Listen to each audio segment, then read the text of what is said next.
When the injured dog was brought to the clinic, Dr. Collins thought it was just a traffic accident. But what she saw on the X-ray films changed everything. The metal fragment in the dog's body would unlock the secret of the missing woman's last night. Here's the incredible story of how a veterinarian became a murder detective, and how a 4-month investigation was solved with a single X-ray film. Dr. Sarah Collins had been working at Millbrook Veterinary Clinic for 12 years, and had experienced most of the strangest cases of her life within these 4 walls.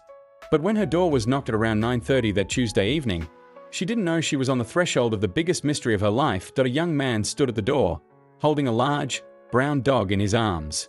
"Doctor, please help," he said breathlessly. "I found him injured on the road. He's in very bad condition." The man was so panicked that he even forgot to say his name.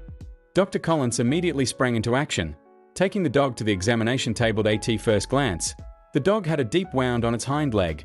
The bleeding had stopped, but the risk of infection was high. "Looks like a traffic accident," said Dr. Collins, putting on latex gloves. "How long has he been injured?" "I don't know," said the man. "I saw him while walking on Main Street. When I approached him, he wasn't moving. I thought he was dead, but then I noticed he was breathing." Dr. Collins began examining the dog more carefully. Middle-aged, mixed breed, good nutritional condition. It didn't seem like a stray dog. Probably had lived in a home at some point. It had no collar, but there was a light-colored line around the neck area, indicating it had worn a collar for a long time. "Let me get the microchip scanner," said Dr. Collins. She held the scanner to the dog's neck area but received no signal. No chip. But this dog seems to be owned. While cleaning the dog's wound, something caught her attention. There were very small, metallic glints around the edges of the wound. At first she thought these were metal fragments that had stuck during the fall from the road, but looking closer, she realized it was something different. "This is very strange," she murmured. "These metal pieces are very deep inside the wound." As if... She couldn't complete her sentence because the thought that came to her mind disturbed her. This wound looked more like a stab wound than a traffic accident. And those metal pieces... She had seen them before. 2 years ago, she had found similar metal fragments in another stray dog brought by the police. At that time, police thought the dog was a victim of violence, and Dr. Collins had removed the fragments and written a report. But this time something was different. "We need to take an X-ray," she told the man who brought the dog. "We need to check if there's any damage to the internal organs." The man nodded. "Do whatever it takes, please." Dr. Collins took the dog to the X-ray room. The animal was anesthetized, not suffering, but its condition was serious. While adjusting the X-ray machine, various thoughts crossed her mind. How had this dog been injured? Was it really a traffic accident? When she took the first X-ray film and developed it, what she saw literally froze her. In the dog's chest area, right next to the heart, there was a small but clear metal fragment. This fragment couldn't have gotten there in a traffic accident. It was too small, too sharp, and in too specific a shape. "This is impossible," whispered Dr. Collins. The metal fragment looked like the tip of a knife. But how had the knife tip entered the dog's body? And more importantly, how had the dog survived with this wound? She took a second X-ray film, this time from a different angle. In this film too, the same metal fragment was visible, but this time she could also clearly see the tissue damage around it. The fragment had entered the dog's body with a very powerful blow. This was definitely not an accident. Dr. Collins returned to the examination room with the X-ray film in her hand. The man who brought the dog was waiting anxiously. "Doctor, how is it? Will he recover?" Dr. Collins remained silent for a long time. Her decades of experience as a veterinarian told her that this situation was very serious. But at the same time, she also sensed that this discovery could be part of something much bigger. "Your dog." "Sorry, the dog you found is very lucky," she finally said. "But his condition is much more complex than we thought." She placed the X-ray film on the light box and showed the metal fragment. "Look, there's a very small metal fragment here. This fragment is very close to the dog's heart area, but miraculously it hasn't affected the vital organs." The man looked at the X-ray film and frowned. "What does this mean?" "This metal fragment couldn't have gotten there in a traffic accident," said Dr. Collins slowly. "This shows that the dog was intentionally harmed." The man's face changed. So someone hurt the dog? Dr. Collins nodded. It appears so. And in this case, I may need to call the police. But what Dr. Collins didn't know was that the small metal fragment in her hand was the key to Millbrook City's biggest unsolved murder case for 4 months. What she would discover that night while examining the X-ray film would bring justice not only to the dog, but also to the missing Jennifer Walsh. Dr. Collins couldn't get that metal fragment out of her mind as she went home that night. In her veterinary career, she had seen dozens of animals that were victims of violence, but this case was different. The shape, position of the metal fragment and the dog's general condition made her uneasy. When she came to the clinic the next morning, her first task was to check on the dog. His condition had improved since the night before. He had even wagged his tail when he woke up. But the questions in Dr. Collins's mind had multiplied. "Jenny," she said to veterinary technician Jenny Morrison, "could you bring yesterday evening's X-ray films again?" While Jenny brought the films, she said, "I feel so sorry for this dog. Who would do such a thing?" Dr. Collins began examining the films again. She observed the metal fragment in more detail with a magnifying glass. The edges of the fragment were very sharp. It was quality metal. This wasn't the kind of object that would be used in an ordinary violence incident. "Jenny, could you pull out the files of dogs brought by police last year? Especially those with metal foreign objects found." Jenny rummaged through the archive files. "Dr. Collins, there are 3 cases here. One in March last year, one in July, and one in October." Dr. Collins examined the files one by one. In the March case, a metal fragment was found in the dog's leg, in July's in the abdominal area, and in October's in the neck area. When she placed all their X-ray films side by side, something caught her attention. These metal fragments, they're all the same type. Jenny looked over her shoulder. They really do look very similar. Dr. Collins examined more closely with the magnifying glass. The metal fragments weren't just similar, they were almost identical. Same alloy, same thickness, same sharpness. This couldn't be a coincidence. "Jenny, did we note the locations where all these dogs were found?" Jenny rummaged through the files. "Yes, here it is. The March dog was found on Oak Street, July's on Maple Avenue, October's on Pine Road." Dr. Collins pulled out the map and marked the locations. The 3 points were positioned in the northern part of the city, close to each other. And Main Street, where last night's dog was found, was also in the same area. "This is very strange," murmured Dr. Collins. 4 different dogs, in the same area, with similar wounds. At that moment the phone rang. Jenny answered the phone. "Millbrook Veterinary Clinic." "Yes, Dr. Collins is here." "Of course, I'm connecting."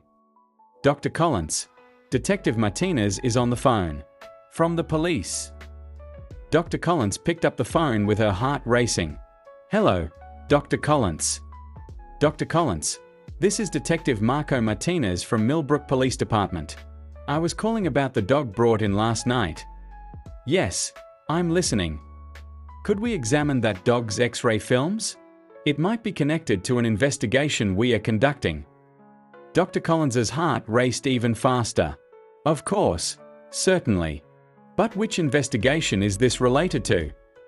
There was a brief silence on the phone. "Dr. Collins, this is a very important case. A 28-year-old woman named Jennifer Walsh disappeared 4 months ago. The last place she was seen is very close to where the dog was found." Dr. Collins held her breath. Jennifer Walsh. She had heard that name. She remembered it from news stories in local newspapers. The young woman had disappeared one night while returning home from work. No trace had been found. "Detective Martinez, I also have something I want to share with you. This dog wasn't just found yesterday. In the last year, 4 dogs with similar wounds have been brought to the clinic." There was a longer silence on the phone. "Dr. Collins, I'm coming right over. Please make sure no one touches those files." After the phone hung up, Dr. Collins turned to Jenny. "Jenny, the police are coming. Put these files in a safe place and don't tell anyone anything." Half an hour later, Detective Martinez came to the clinic. He was a middle-aged man with a serious look. Forensic expert Dr. Rebecca Chen was also with him. "Dr. Collins, first of all, Thank you for sharing this information with us, said Martinez. Could we see this dog's X-ray films? Dr. Collins took out the films and placed them on the light box. Dr. Chen began examining the films. This metal fragment, said Dr. Chen slowly. It looks very familiar. Detective Martinez frowned. What does it look like? Like a knife fragment. But not an ordinary knife. This is a very special alloy. Probably a handmade weapon. Dr. Collins also took out the other files. Detective, there's something else I want to show you. She lined up the X-ray films of the 4 dogs side by side. Dr. Chen and Detective Martinez carefully examined the films. My God, said Dr. Chen. These metal fragments. They're all from the same source. Detective Martinez took a deep breath. Dr. Collins, this discovery of yours could be a very important development in the Jennifer Walsh case. These metal fragments could be the evidence we are looking for. How so? Asked Dr. Collins. The night Jennifer Walsh was last seen, several people living nearby reported hearing strange sounds. Screaming, cursing, then dog barking. But we never found any dogs. Something occurred to Dr. Collins.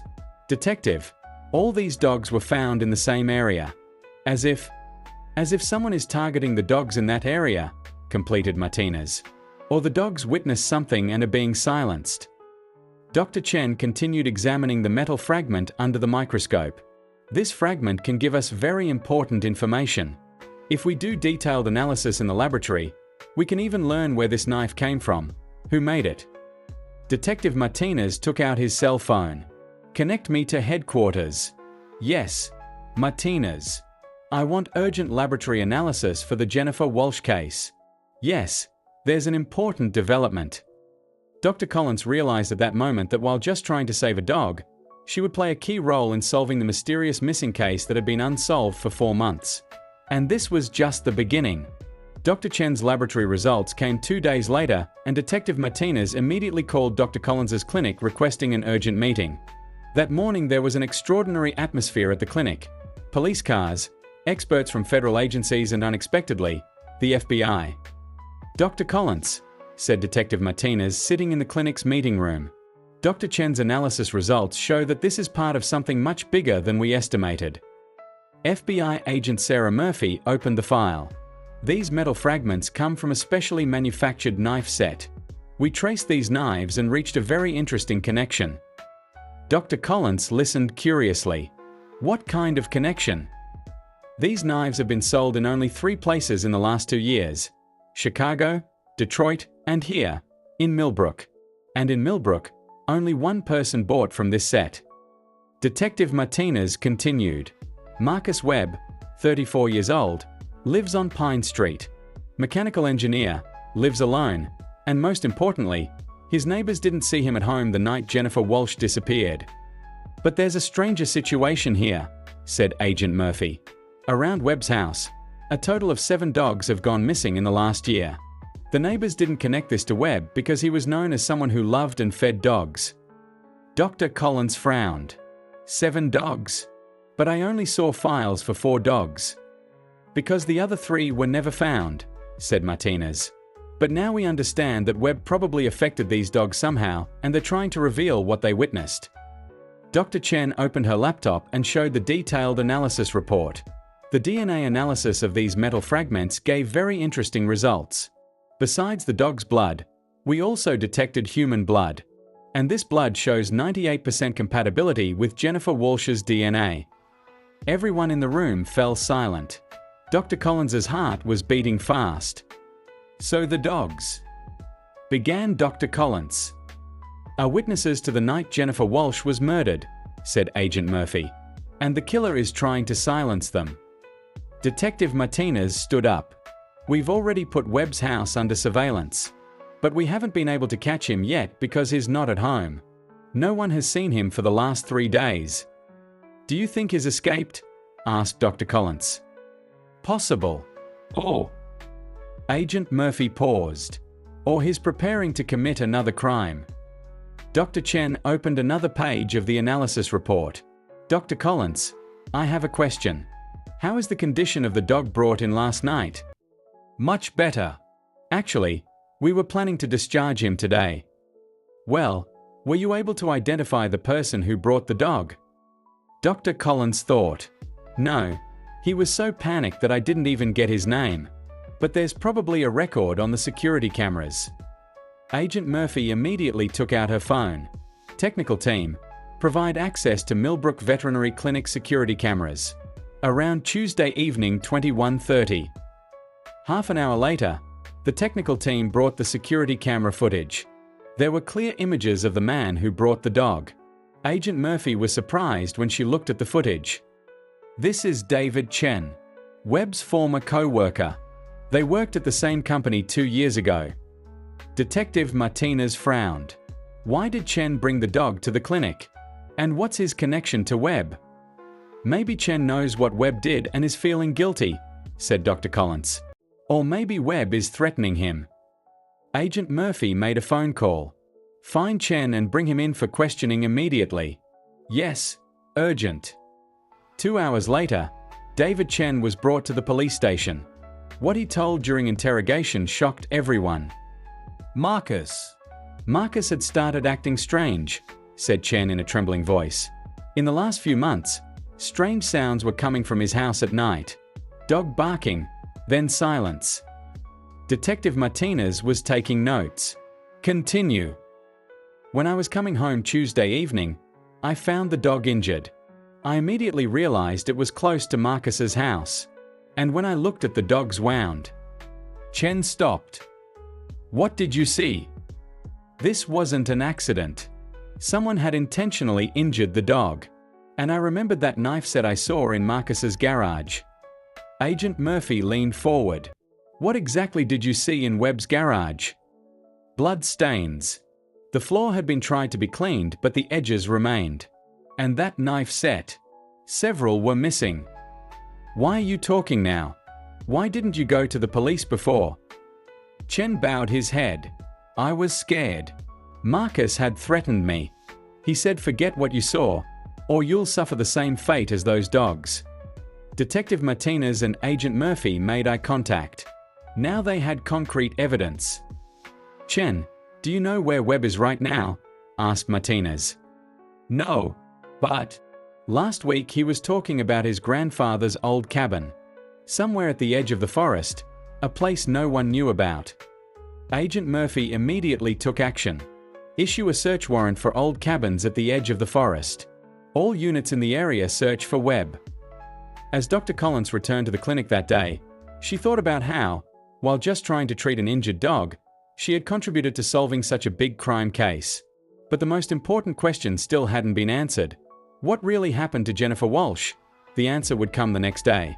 When Dr. Collins came to the clinic the next morning, she saw numerous police cars and FBI vans in the parking lot. Detective Martinez was waiting for her in front of the clinic, with an expression of both exhaustion and triumph on his face.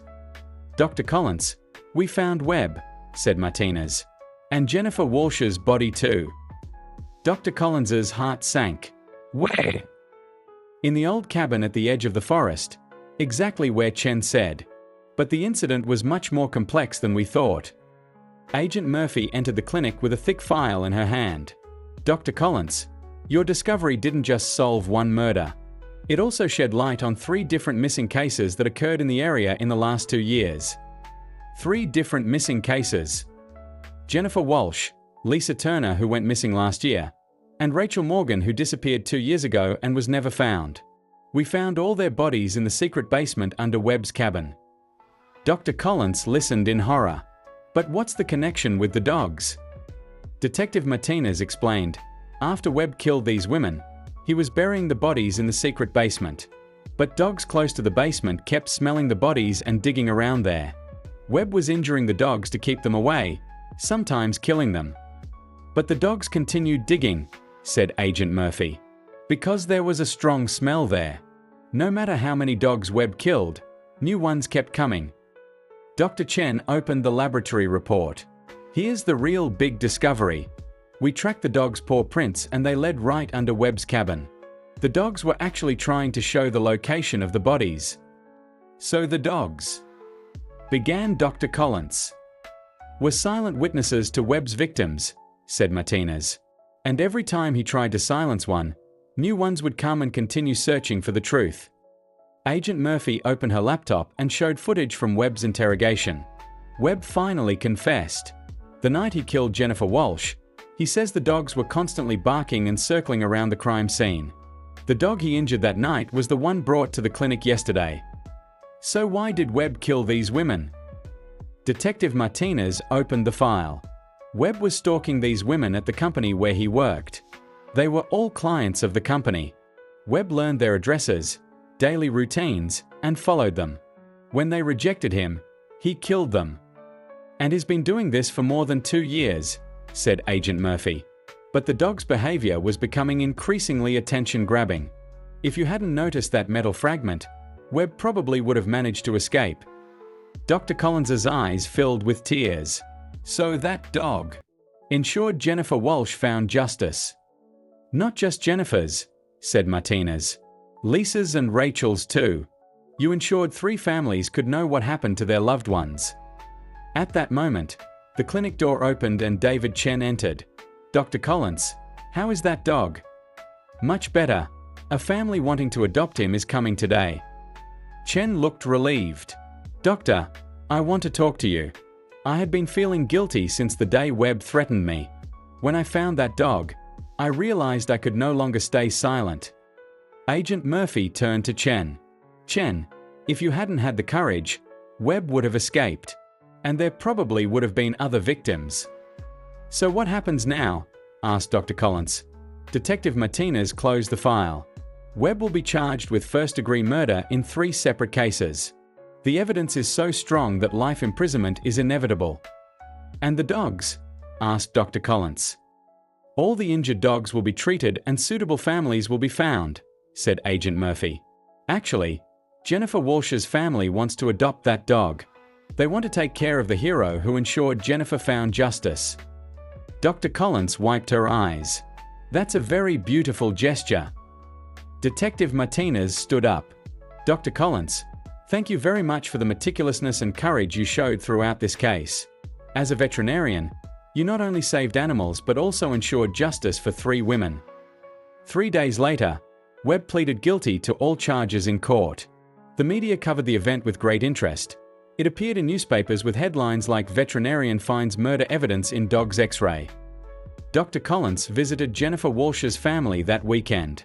The dog had now been named Hero and was playing happily in the Walsh family's garden. "Dr. Collins," said Jennifer's mother Mary Walsh through tears, "if you had decided that night to send the dog home and do nothing, we would never have learned what happened to our Jennifer." Dr. Collins petted Hero. "The real hero is this little friend of ours. He showed us the truth." Hero wagged his tail, as if he understood everything. That night at the veterinary clinic, Dr. Collins, who was just trying to save an animal's life, had actually uncovered a much greater injustice. After Webb's arrest, the dog population in Millbrook City returned to normal. No one was injuring or killing dogs anymore.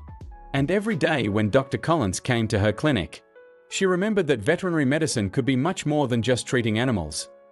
This story was a perfect example of how a small observation can reveal great injustices. How love for animals can turn into defending human rights. And how people working in the most ordinary professions can become social heroes. Hero still lives happily with the Walsh family today. And when Dr. Collins brings him for monthly checkups, she remembers how that small X-ray film brought justice to 3 women. Because sometimes the greatest truths are hidden in the smallest clues.